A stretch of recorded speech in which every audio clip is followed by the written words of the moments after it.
Thank you for joining us with Frankly Speaking the News.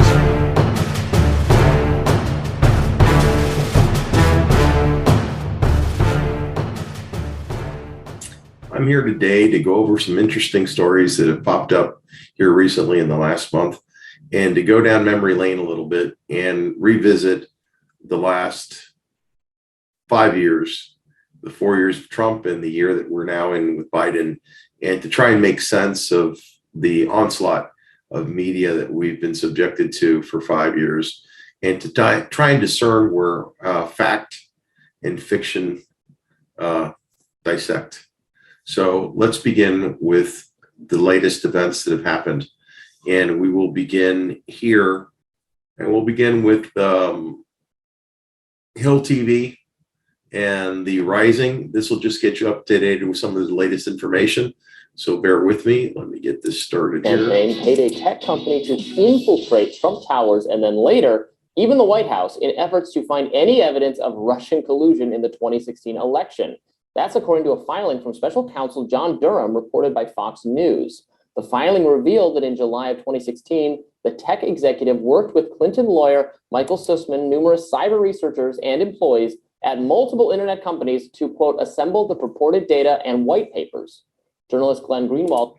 Okay, the tech, number one tech that was referred to in the indictment is helping to collaborate and get technical information on the servers that were reportedly hacked and manipulated by paid activists and software technicians so that they could spy on the web traffic that was on the servers at Trump Tower and in the White House.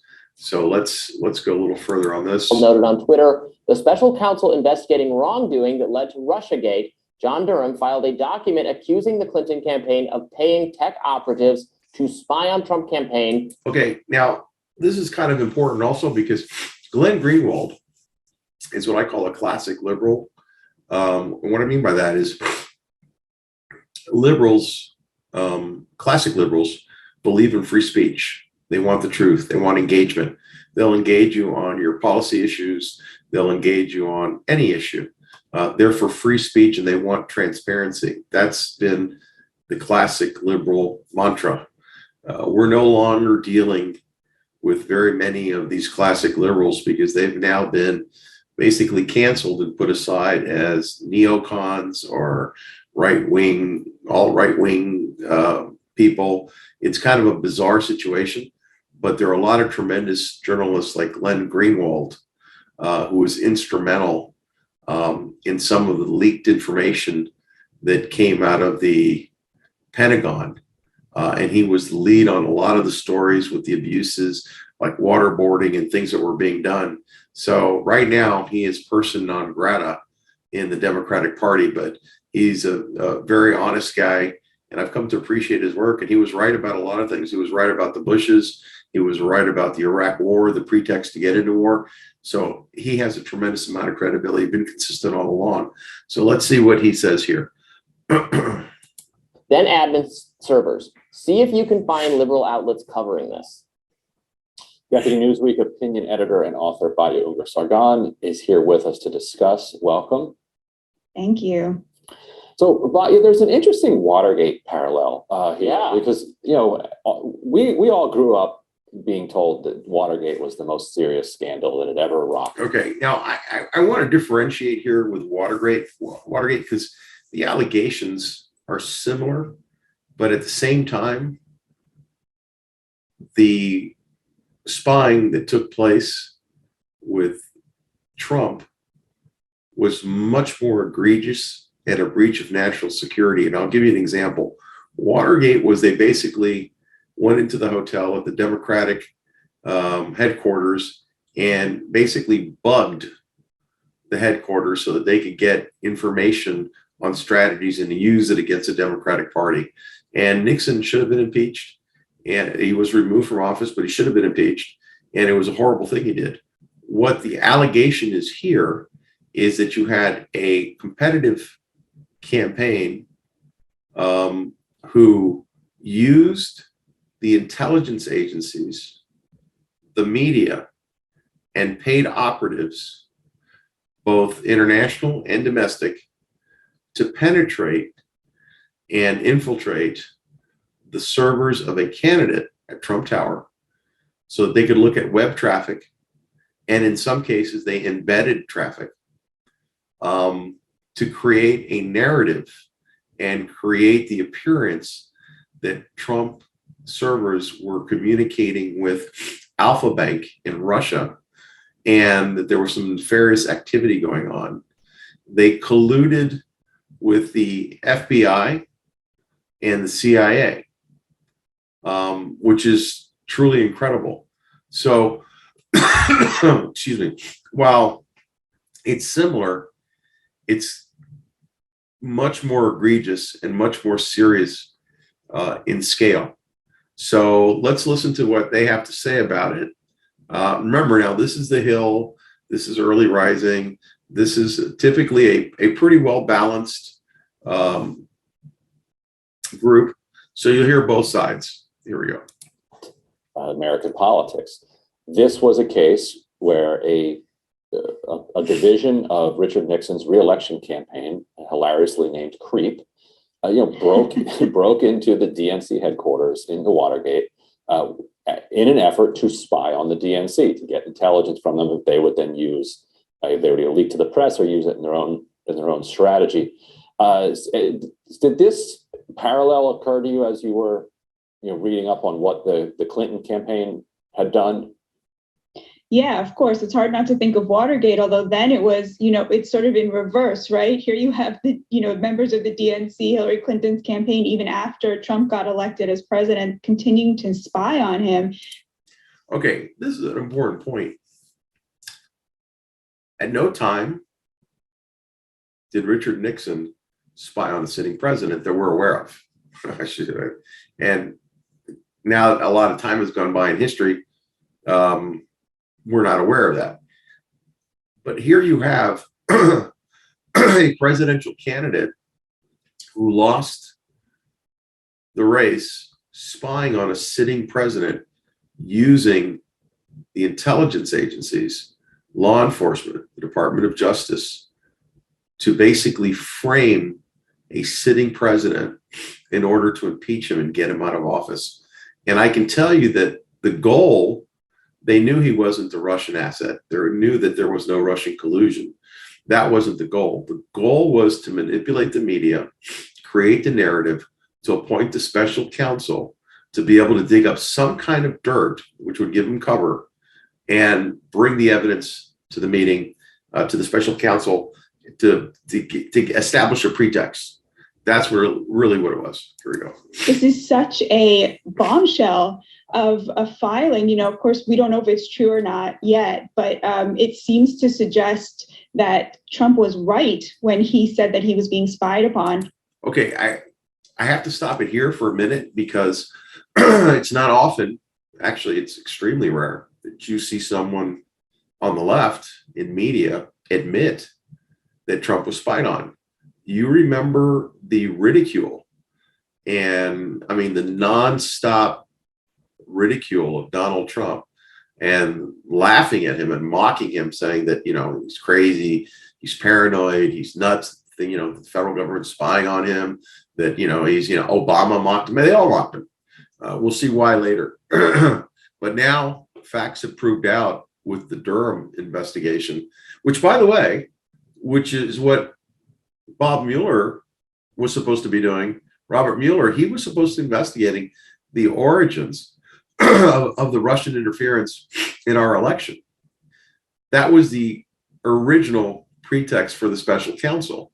Then they used that to specifically target Trump, even though they said they weren't targeting Trump. So here we go. Now he has tweeted that, or he's not on Twitter, but he has a press release out saying that this was worse than Watergate. I don't know if it was worse than Watergate, but certainly the parallel, I think, is apt, Ryan. Yeah, it's just, they're trying to, the Hillary Clinton side, obsessed with the idea that this was stolen from them, that this was illegitimate, that Russia did it. and that there was all this nefarious, criminal conduct. Now, here's where my opinion diverges from him. I don't doubt that she expected to win. And I don't doubt that the pause for a couple hours in the final tally was a search for additional votes to see if she could overcome the gap. But I think that all the actors that got involved afterwards, Peter Strzok, James Comey, Andy McCabe, Brennan, Clapper, all those individuals that began this conspiracy to frame a sitting president, it wasn't because she lost the election. It was, I believe, again, this is conjecture, speculation, that it was their fear of this new administration uncovering what had been done over the previous 8 years. And what that is, I can't tell you. I don't know. But whatever, and I suspect some of it may have had to do with the profit taking that was going on in Ukraine, the bribery with Joe Biden and who knows who else. But I think that could be part of it. Again, conjecture and speculation. What I want to do is just look at the facts and what's been filed in court.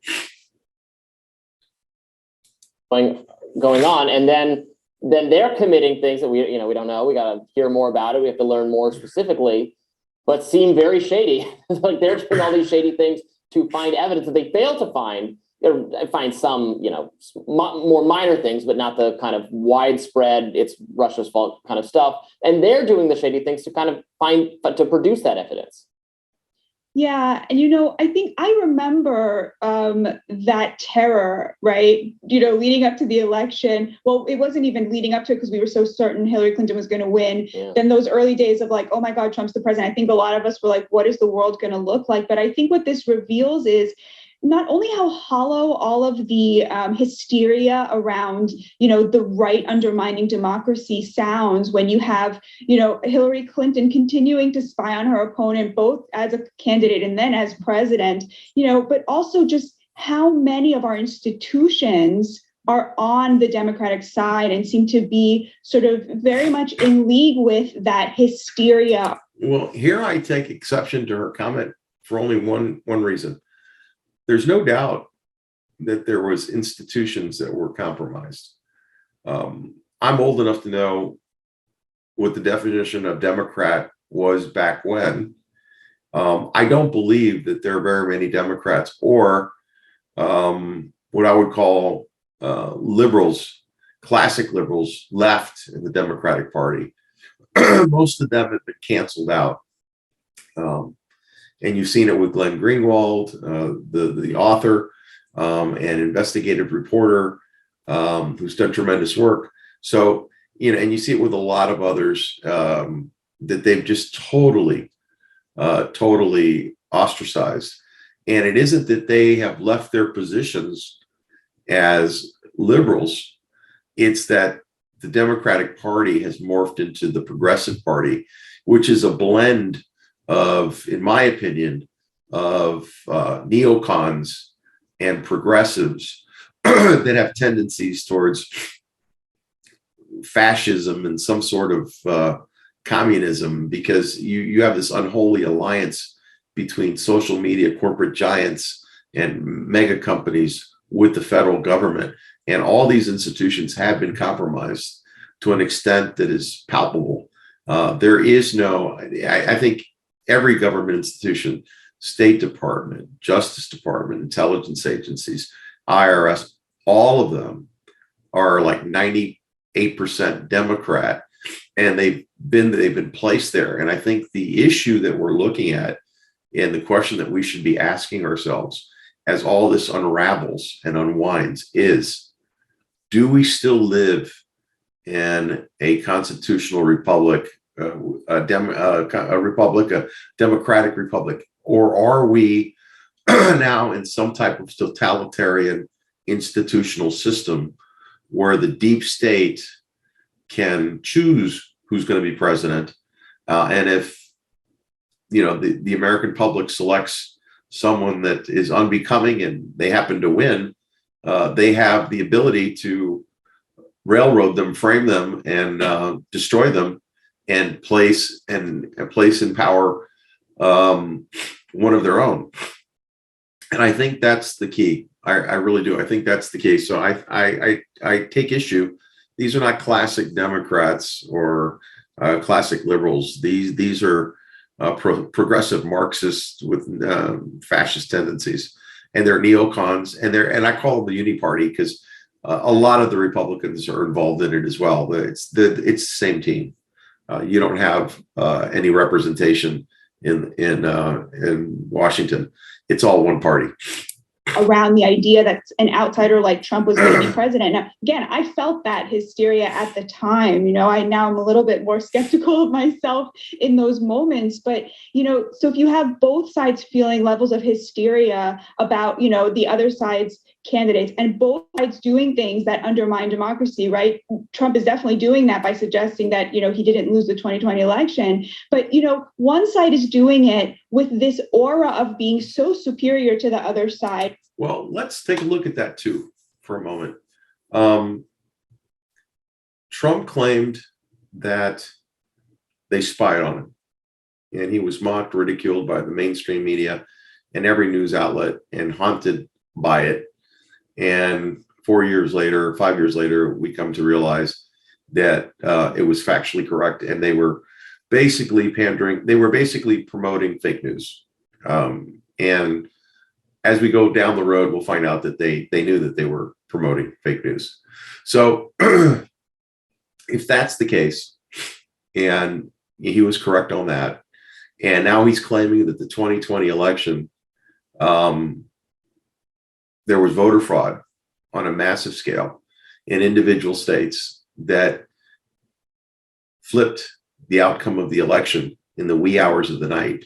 And we also know that around 2:00 in the morning, all the counting stopped for about 2 hours while they, could have looked for the additional votes that they needed to win, because Trump was winning on a large scale.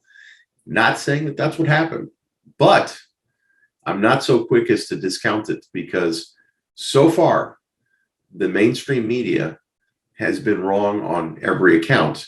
And I'll bring you one of the other accounts.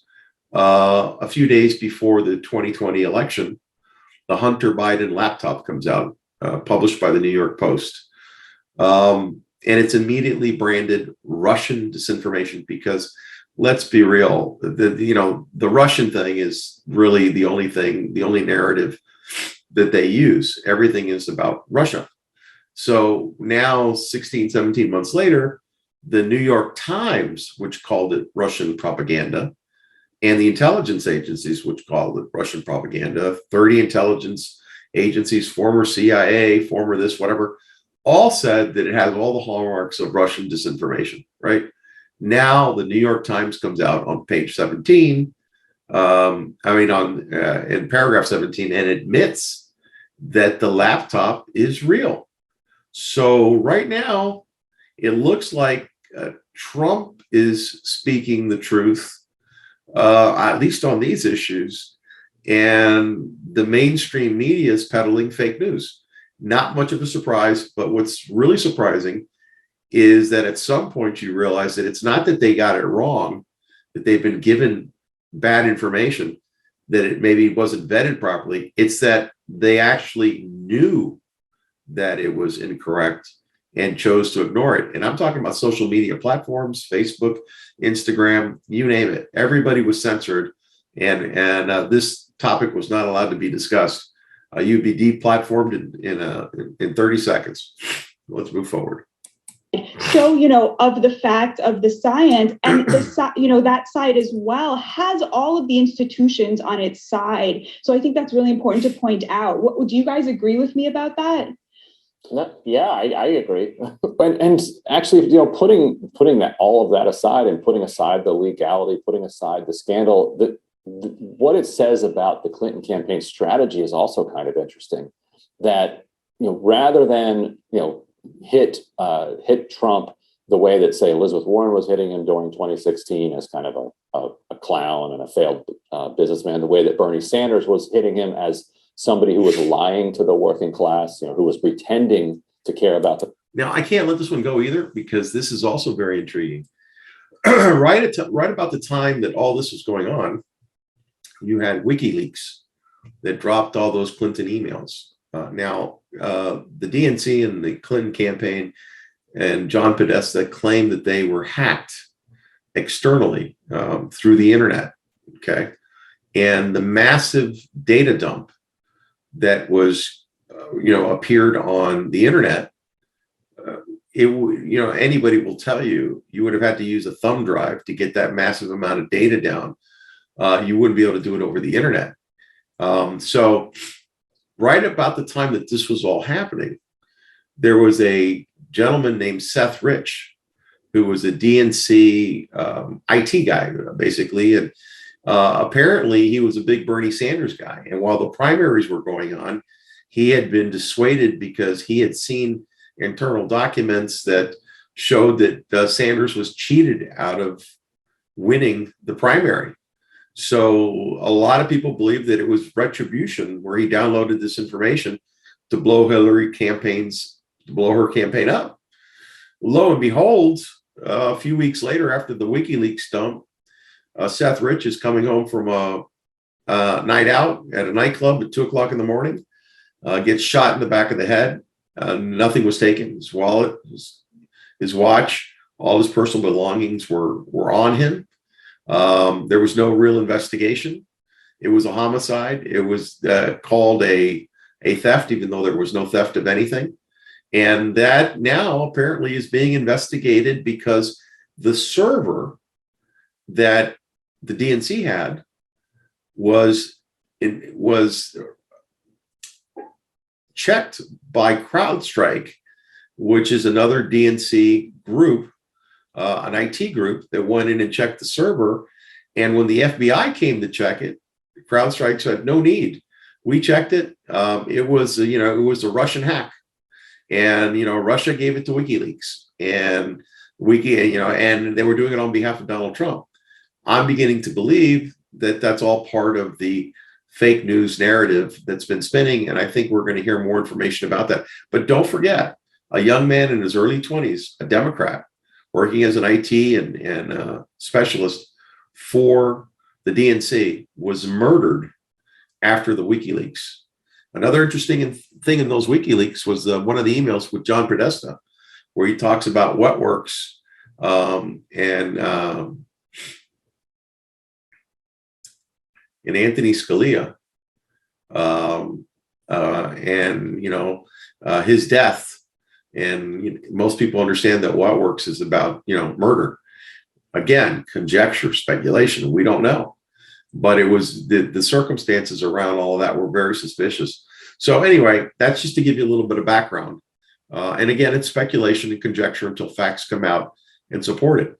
But let's go forward. The working class, but didn't actually have working class at heart, and would sell them down the river the first chance he got in favor of Republican elites. Instead of making those arguments, Hillary Clinton went for Russia. That was a campaign strategy that they were invested in, clearly, if they were going to have giant teams, working on this. So what does it say about the Clinton campaign that they felt like that was going to be the thing that would resonate with the American people? Yeah, I think that's a really important point.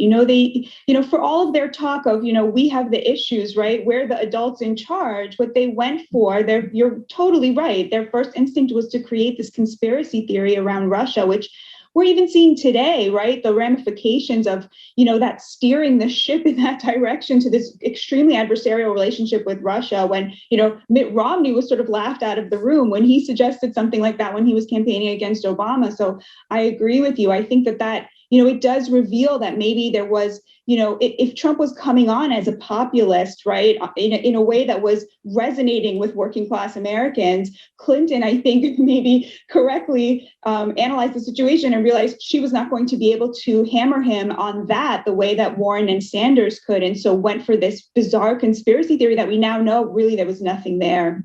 she just had to campaign a little bit harder. Michigan, Pennsylvania, Wisconsin, gave it away. yeah.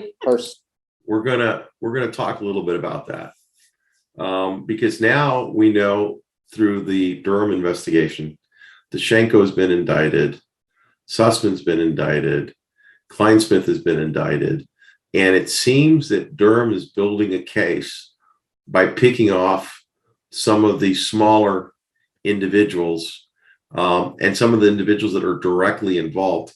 And it's no minor thing, but I do want to posit a couple thoughts with you. Kleinsmith was or is an FBI attorney working inside the FBI. Kleinsmith was charged with giving information to the FISA court.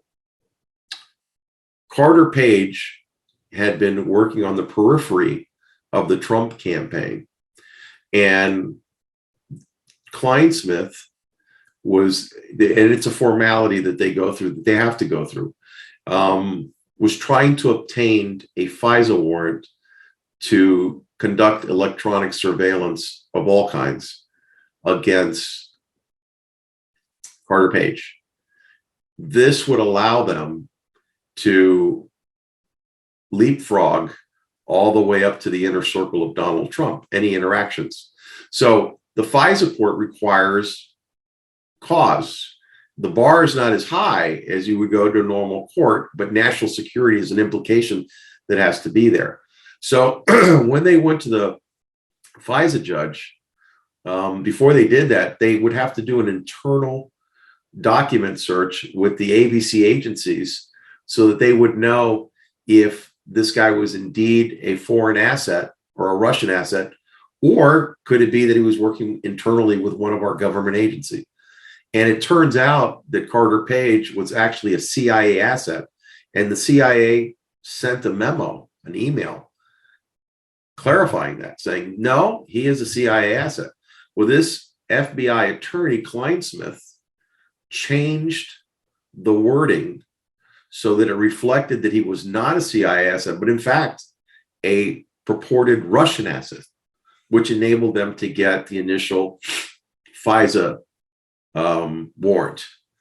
This is critical because this was the beginning of the electronic espionage that started within the government under the Obama administration. This was while Trump was a candidate. Now, you'll recall that Trump came out and had a press conference and said, well, they've been spying on me.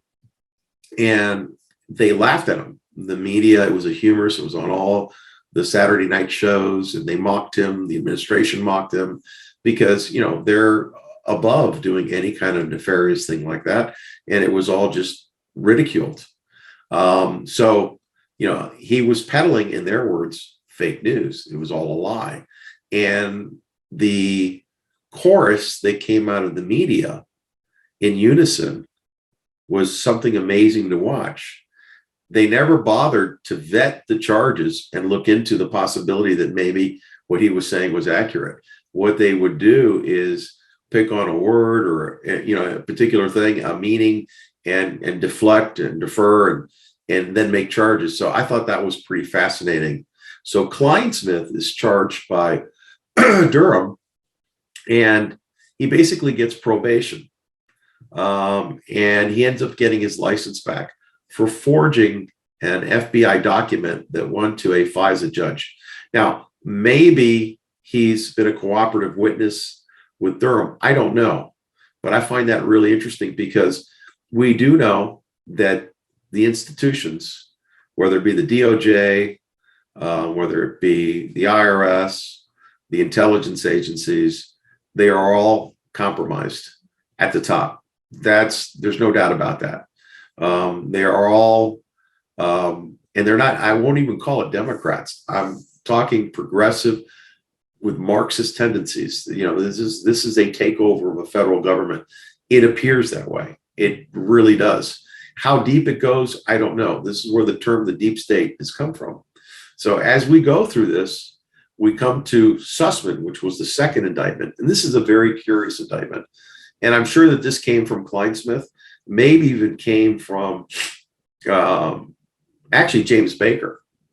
James Baker, who's another FBI attorney, who's in the FBI, basically claims that Sussman lied to him. So who is Sussman? Sussman is a high-powered lawyer who works for a law firm called Perkins Coie, a very powerful, well-known law firm that is, again, fairly nefarious. And Sussman apparently went to James Baker and said, I have a dossier and I have some information that is extremely sensitive to the national security of the United States of America. And I'm coming as a private citizen to give it to you in hopes that you'll investigate this information because it's critical. The charges that were made was that the Trump servers in the Trump towers, while he was a candidate, and this went on to while he was in the White House, but while he was a candidate, that there was electronic communication, and they could detect this through the web browsers with Alpha Bank, a Russian bank. And their fear was that Trump was compromised and was actually either a Russian agent or compromised, and that they had the technical data, metadata, if you will, to prove this. So Baker asked him one fundamental question, which was a good question, which was, are you bringing this to me as a private citizen, or are you being paid to bring this to me? And he told him, I'm bringing it to you as a private citizen. And that was the charge, was lying to the FBI. So now, being a lawyer, and forgive me for my cold, but being a lawyer, one thing that lawyers always do, you can bet your life on it. It's kind of like death and taxes, billable hours. If he is doing anything on behalf of anybody, there will be a paper trail. And apparently there was. And the paper trail was the meetings that took place with Baker and all the interactions with federal government employees, which are subsequent to that and prior to that, were billed directly to the DNC and the Hillary campaign. So the secret to all of this is always follow the money trail. The money trail will lead you and will also help you identify the motivation and the goals. So Sussman is indicted. He challenges the indictment in court and his attorney wants all the information that Durham has. So Durham starts a declassification paper dump that he's submitting to him. And then Sussman's attorney says, whoa, you're giving me too much information, because it was thousands and thousands of pages, reams of pages. So then a few months after that, Dushenko, a Russian operative, is indicted. And apparently he was the subsource for the Steele dossier.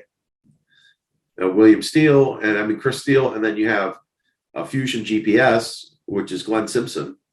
Apparently he was being paid by Glenn Simpson at Fusion GPS to create this dossier.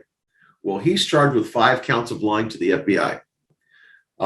He basically said a confession that all the information in the Steele dossier was fabricated. The P tapes and, all the Prague meetings and all this, that was all just a lie, basically.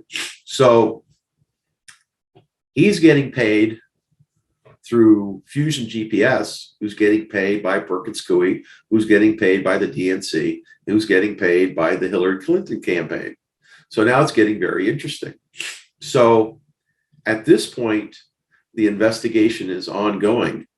And the other caveat that came out, which is very interesting, is that when the Republicans had the majority in the Congress, actually, no, when Trump was president, he hired Radcliffe to be his DNI, Director of National Intelligence, which is what Clapper held when the Obama administration was there. Well, he saw all the evidence that was classified and not made public.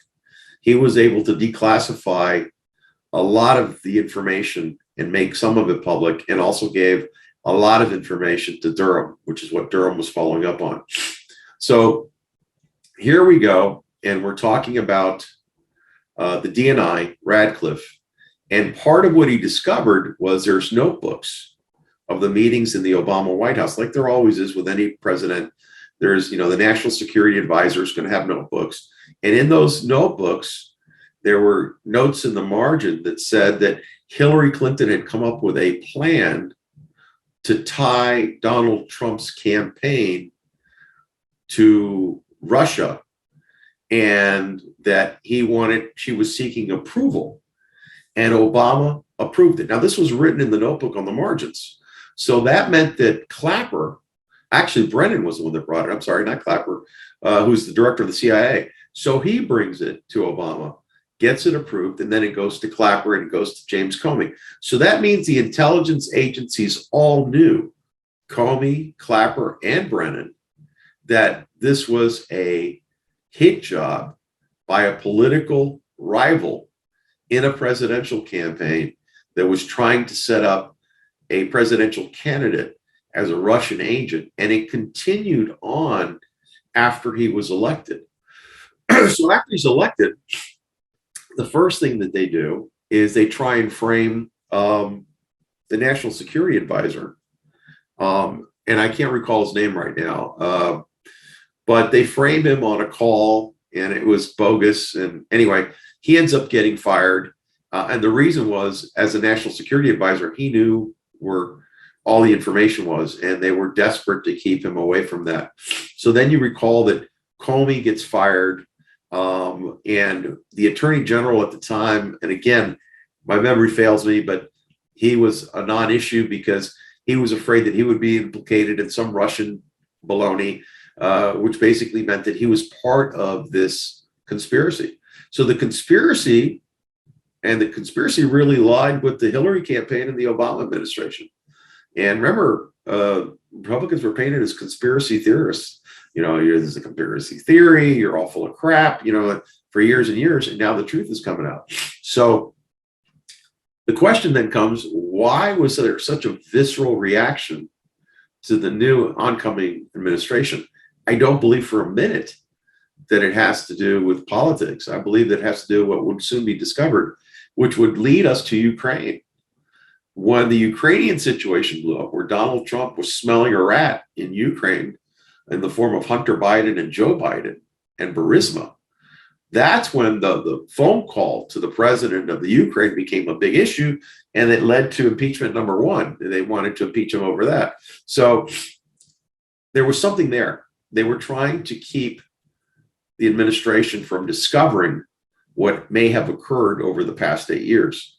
So that brings us to today, which I'll end this session with the fact that Donald Trump filed a lawsuit that's predicated on racketeering charges based on the information that's already been made public about all the individuals involved in the Durham investigation, those that have been indicted, that have yet to be indicted, all the way down to 40 people. So we're going to be hearing a lot more about this.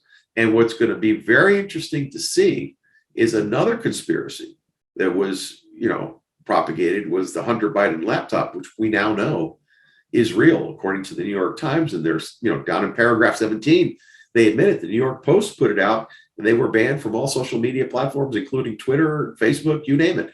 So there's a silencing and a canceling of opposition voices.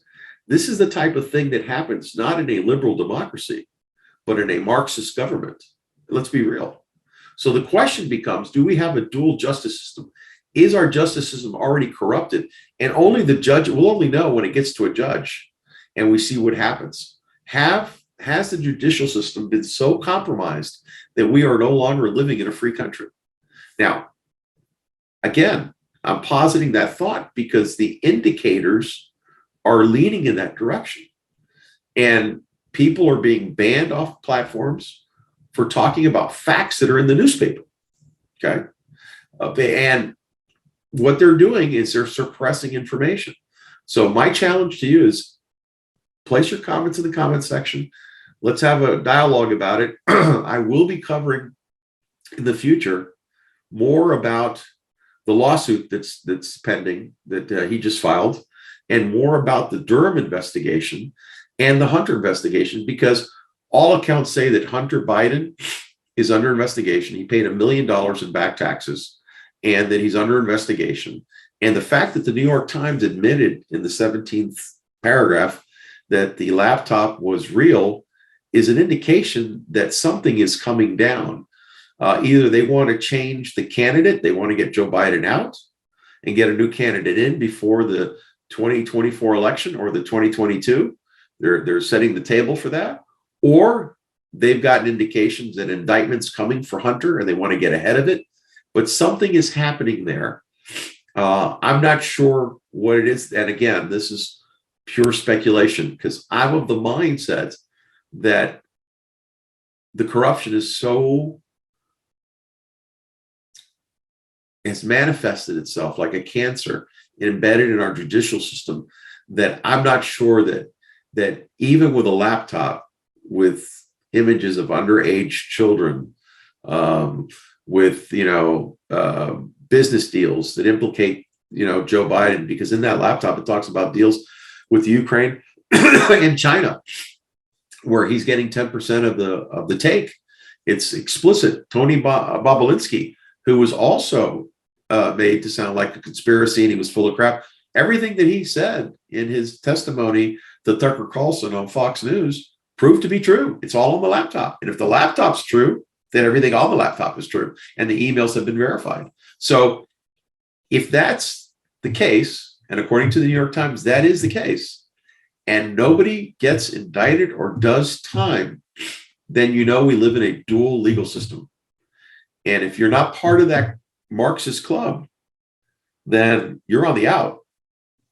And I think that this Ukraine situation that we're going through now is really a diversion for what may be coming out legally. I don't know. Again, I submit to you, speculation. We shall soon see. But anyway, I want to thank you for spending your time with me. Again, my name is Frank Masdeu. I'm the host of Frankly Speaking the News. Please like, share, and subscribe to our channel. Please hit the alert button so you'll be alerted to any new videos that come out. And I'm wishing you the best. Have a wonderful weekend. God bless you, and have a great weekend.